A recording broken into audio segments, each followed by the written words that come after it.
patuh lah pada perundangan KPDN ni.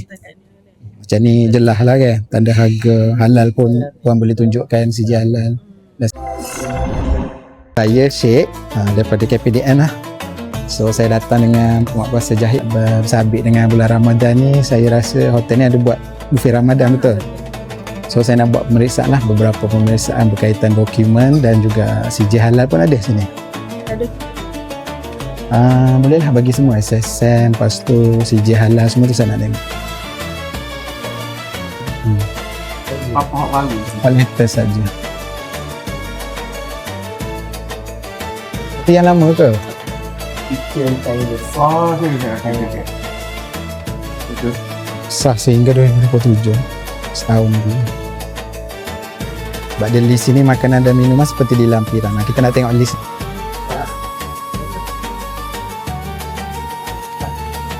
Sah sehingga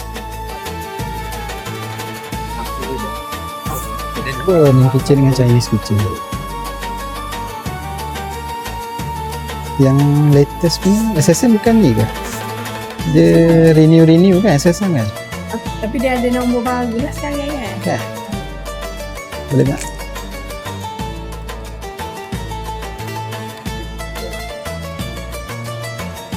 Itulah saya minta lampiran ni sebab CJ halal tu kan dia tulis seperti di lampiran makanan dan minuman. Saya nak tengok lah lampiran tu. Dia ada menu tu. Kalau tengok kat CJ halal tu dia ada tulis seperti di lampiran. Kita nak lampiran tu. Chinese kitchen. Saya ingat ada dua. Satu lagi sekejap. Lagi main kitchen, betul. Dua-dua ni ada lampiran dia. Kita nak tengok lah lampiran dia, apa minuman, makanan dia semua. Patutnya dia macam tu lah. Itu yang saya minta. Asing tu macam ni. Satu kitchen je. Satu kitchen je. Okay. Contoh hari ni menu 1, esok tu menu 4. Lepas tu dia pusing balik pergi menu 1.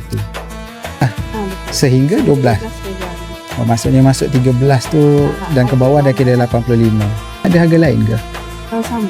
Sama je lah. Saya nak tahu. Early bird ni untuk children dia ada lain, senior citizen dia kurang lagi ke 50 ke, children jadi 35.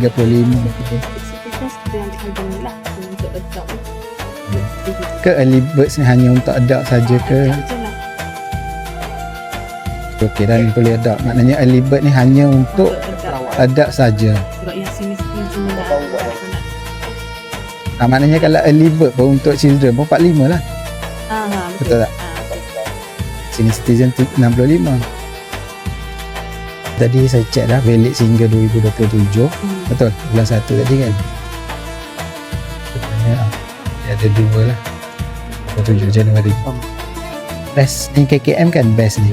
Bersih, sihat dan apa? Yang ni valid selamat. Dah 6 tahun ni. Lepas tu ada mohon renew lah. KKM. Alah tu bawa KKM. So KPDN dengan Jahit ni kita fokus kepada mainly halal lah. Apa-apa perbahasan ataupun ada apa-apa ungkapan yang menarik, especially orang Islam lah, Muslim ni tertarik. Padahal benda tu tak ada pun. Contoh tulis bersih dan suci ke ataupun halal wa imah macam ni kan. Biasa ada yang guna halal macam ni halal Malaysia kan.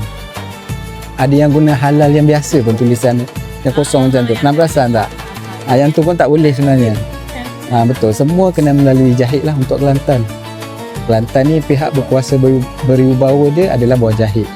Jahit yang akan proses semua, dia yang akan mengeluarkan CJ halal. Untuk penguatkuasaan di bawah KPDN dengan Jahit. Sebab tu hari ni kita hadir ni bersama dengan Jahit. So dia boleh sahkan lah CJ semua. CJ yang valid ke tak. Sebab tu kita rajin buat apa-apa berkaitan halal ni dengan Jahit.